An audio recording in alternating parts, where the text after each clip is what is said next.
Look, some people think that having hooky riffs in a black metal song is like some kind of sin, ironically enough. I don't share that opinion.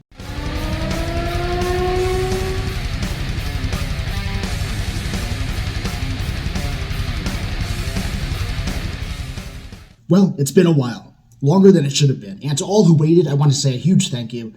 I'm starved for good new music, so I'm going to keep this intro short and get right to it. Belial Horde, or Belial Horde, based on how you want to pronounce it. It's one of those things. Goetia, Goetia, Hecate, Hecate.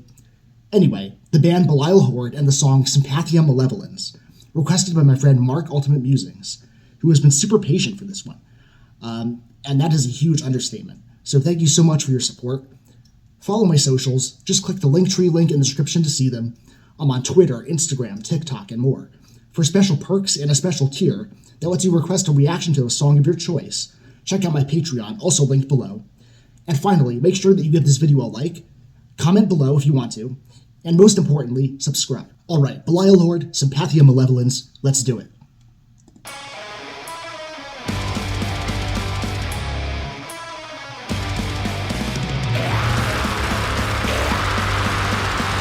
It's been so long since I've heard new black metal.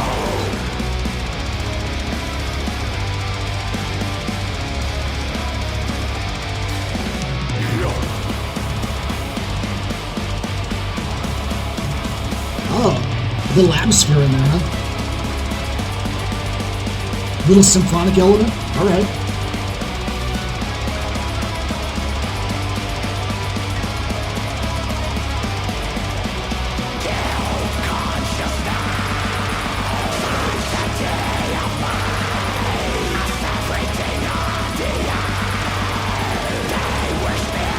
Darkness, I love it.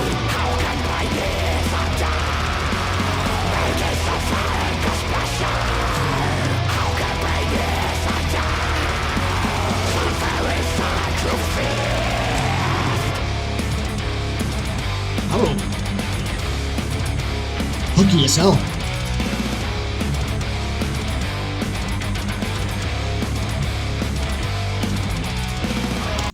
Okay, some thoughts.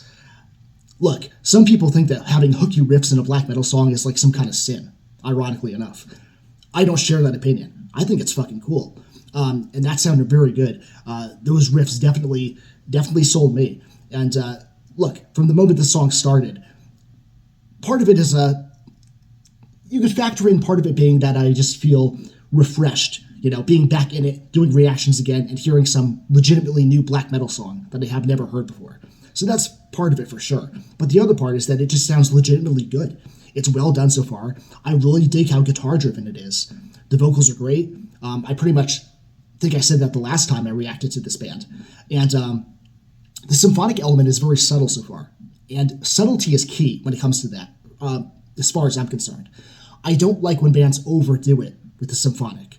I like when it's sort of more peppered in there, sprinkled throughout the song in a way that doesn't feel overpowering, that doesn't take away from the actual raw, abrasive feeling of the instrumentation. So that seems to be what's happening here. It's a nice balance, and it's primarily driven by a traditional sound, but again, with like a hint, a shadow of symphonic element in the background. Very fucking cool. Let's get back into it.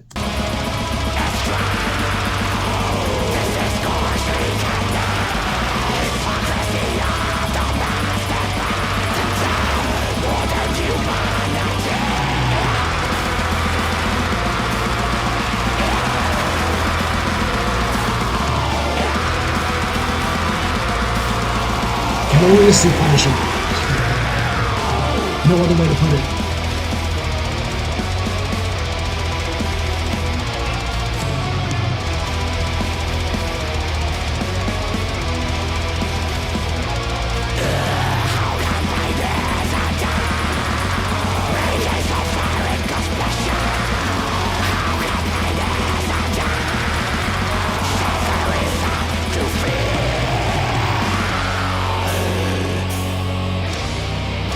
See right there. The symphonic sound hits better because it's just unexpected.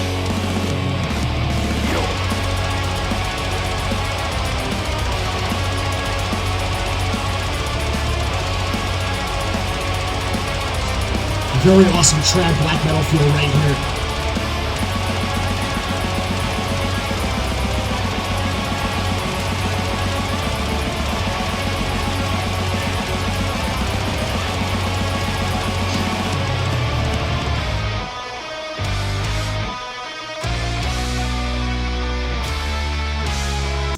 Man, that guitar is really putting in the work. It's excellent.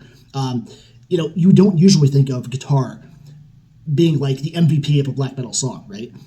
It's more of a guitar in combination with other things, but you don't normally have a takeaway from hearing a black metal song, except when it comes to the Greek style, like, Rotting Christ, bands like that. That's an exception.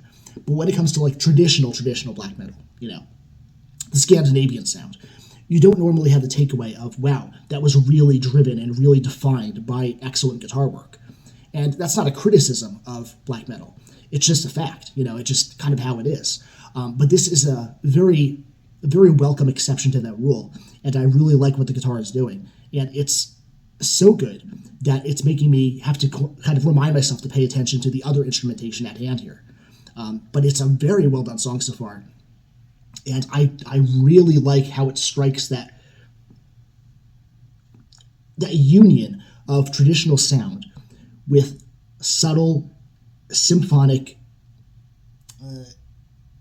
interwovenness, if that's a word, when and where it's needed. It takes skill, and it takes musical knowledge, and it takes restraint to know how not to overuse a particular sound in a song. And these guys have it. They're nailing it so far. Let's continue.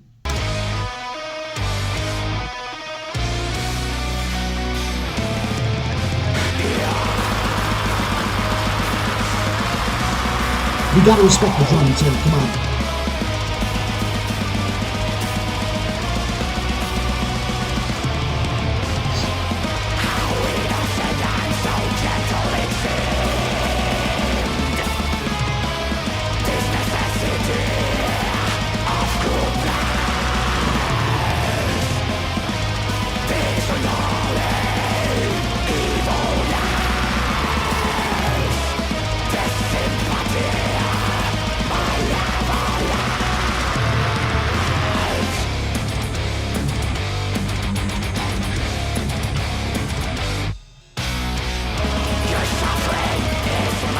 Hooks from the abyss. Love it.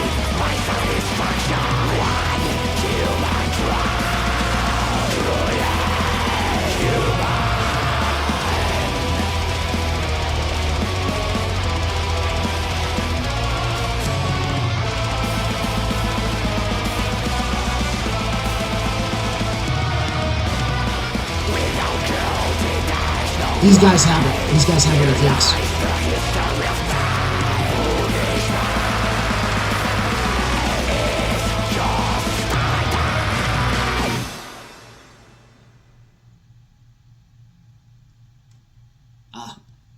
And we're done. Actually was not expecting it to end that quickly. But it's a testament to how engaged I was in the song itself. Yeah, man. I mean, that's... Where do I start? Well, again, the guitar. Standout work. I mean, it was just excellent. Really impressive. It really straddled the line between melody and abrasion. And it did that wonderfully. It could have easily gone in either of those directions, too much so. But it didn't. It kept that balance. It kept that finesse that it had. They pulled it off very well. Much respect to the guitarist. And the drumming also. The drumming is sort of like the secret weapon of the song, because it really adds that pummeling, heavy element to it. And this song would feel a bit more stripped down and a bit, I want to even say, a little bit ineffectual in what it was trying to achieve without the heavy percussion. It needed those blast beats. And, I want to say, going back to the symphonic thing, I think where a lot of symphonic black metal bands falter, in my opinion, is that their drumming feels a little bit too weak, or it feels a little bit too low in the mix. Like, with some bands, I'm not going to name names, the symphonic element is so pronounced that the drumming kind of falls by the wayside. It just gets buried there, and it doesn't feel like the heaviness is fully coming through for me, the listener. It feels like the attempt is there. It was good in theory, but in practice, they weren't pulling it off. These guys don't make that mistake. I have to say also, this was mixed quite well. Clearly, I'm no expert, but to my ears, I trust the authenticity of my ears. That was well done. Because this could have easily buried either the drumming or the guitar work, or it could have buried the symphonic parts a little bit too much. But everything was mixed just right. Everything was counterbalanced just right with everything else. And again, I want to reiterate the fact that they didn't go overboard, over the top with the symphonic parts. They were few and far between, and I think that makes for a better listening experience in this kind of song, because you're going for that heavy feeling, you're going for that dark feeling. Clearly, this band was going for a more traditional, stick-to-your-roots kind of feeling, although they diverged from that a little bit in a very good way by having more exploratory guitar parts. The guitar really has a lot of room to breathe and to make itself heard. That I attribute to what I call the Greek sound. That particular style is always generally more guitar-driven, and this song has that. So that's very cool. And I just think it was a very good instrumental recipe that these guys had for this particular song. Because if this had been too symphonic, I actually know for sure that I wouldn't have enjoyed it as much. And maybe I'm just biased against, pure symphonic black metal. That's totally possible. In fact, I am, because I do prefer traditional over symphonic, if I had to choose. But I like that element in a song, if they could pull it off as well as Belial Hor did in this track. So very, very good. The vocals, of course, were excellent. It's very difficult to do black metal vocals badly, unless you're doing, depressive black metal, but that's a whole other thing. But the vocals here were raspy, they were wrathful, and they were in perfect balance with the instrumentation. So really, really cool. I'm totally impressed and happy with the music. In fact, I think that I prefer this song by Belial Hor over the last one that I reacted to. And go and check out that one if you missed it. Just search for it on my channel. Definitely worth your time.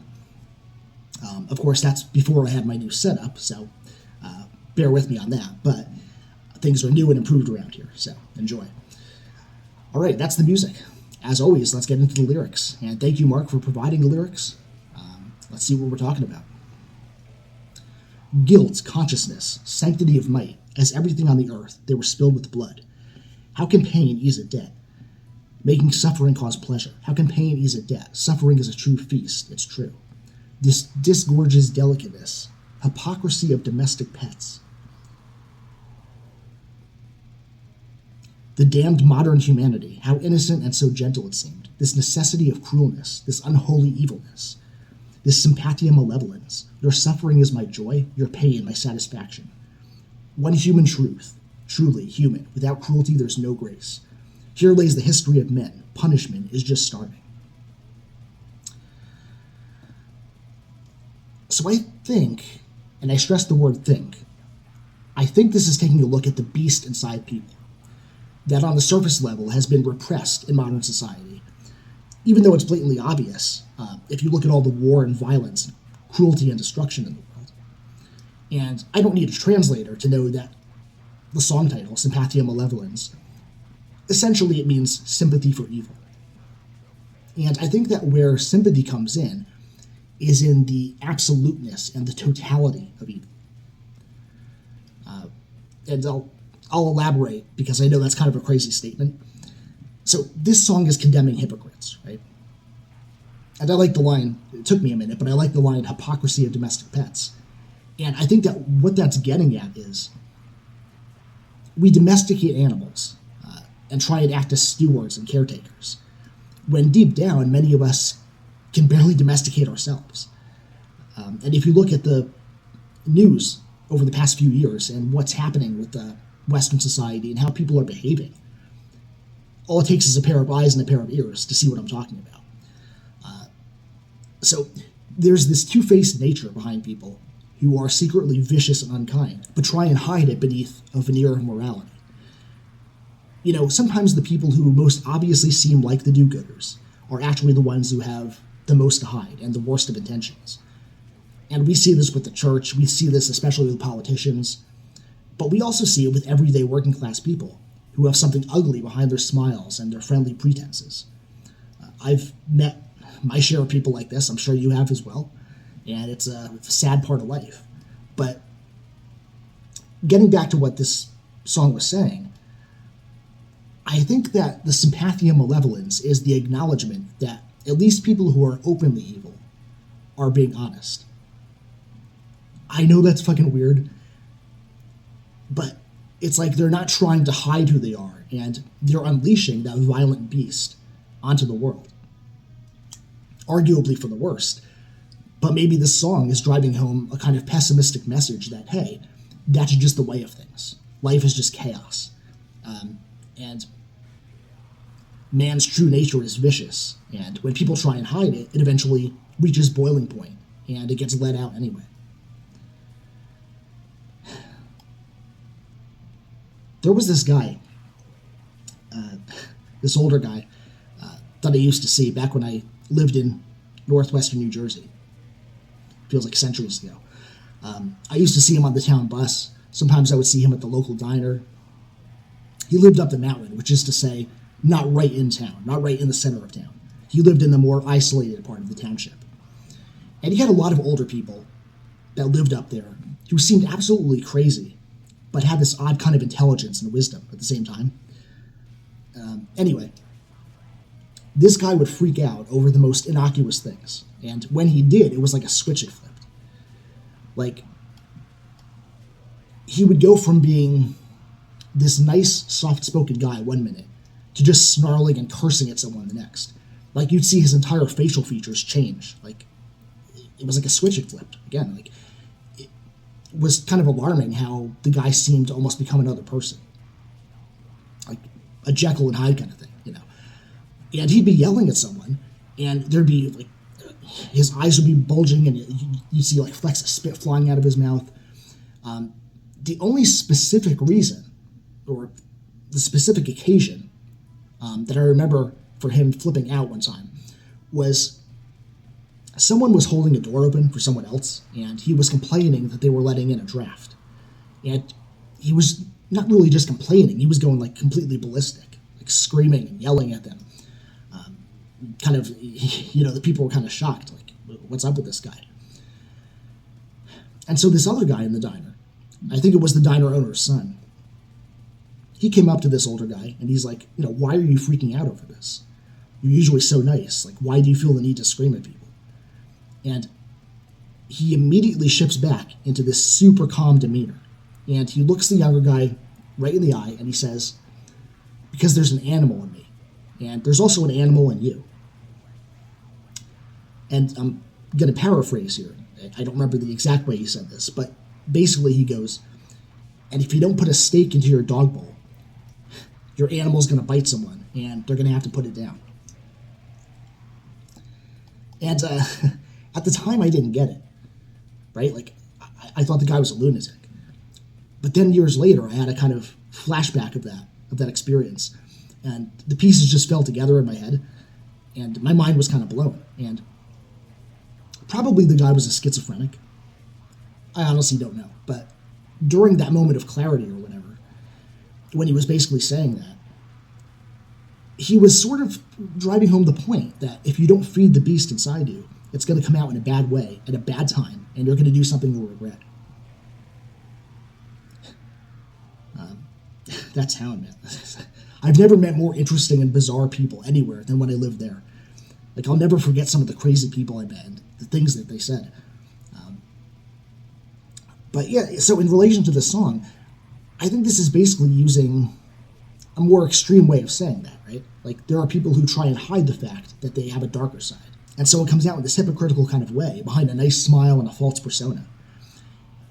And then, on the other hand, there are the people who, for better or worse, they don't hide it. And there are different levels to this. And I think that this song is using the worst level, where someone is actually evil, as an example. But plenty of good or good-intentioned people have an anger in them that has to be let out at some point. look, it's a valid human emotion, and it needs to be processed, not contained. And I'm definitely guilty of not expressing my anger in a healthy way.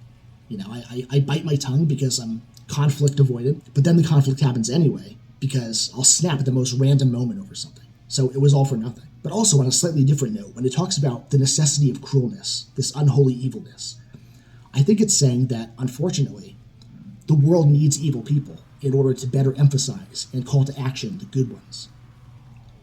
When strong-willed, wicked people start destroying society, it becomes a call to arms for good people to stand up and do something about it. And that tug of war will always exist, and in the opinion of this band, I think, always probably should exist.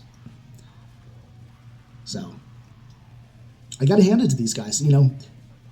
This was a band that the person who made this request, Mark, he was the one who turned me on to them in the first place. He requested a previous song by them, and I'm really glad that he did, because this band is, I'll put it this way, it's very easy to just have generic black metal band number 538, and there's nothing new there. There's nothing of note. There's nothing to explore that doesn't feel like it's repetition, that doesn't feel like it's derivative. That's something that a lot of modern black metal suffers from. Certainly there are plenty of standout bands that I really, really dig, but that is a problem. It is an issue. This band, to my ears, doesn't suffer from that. They're damn good. And I hope that I elucidated that well enough in my review of the music itself. But these guys are for sure onto something, and I really enjoyed this one. Again, more so than the last one even. I prefer this one. And he also told me, Mark told me, that this was a re-recording of an old song. And they've got some new songs on the way. So I'm excited to hear those as well. Of course, if you guys want me to react to more by this band, put your request in the comments below. Never be afraid to comment on my videos. Let's get a dialogue going. Even if you totally disagree with what I have to say, I want to hear it. I'll probably respond to your comments too, and in a very chill and communicative kind of way. So definitely hit up the comments section. Again, give this video a like if you enjoyed it. Definitely subscribe if you're new here and just passing through. It's worth your time. There's plenty more new content on the way. Thank you to Mark for the request, and that's all for this video. It's good to be back. I will catch you guys again very soon.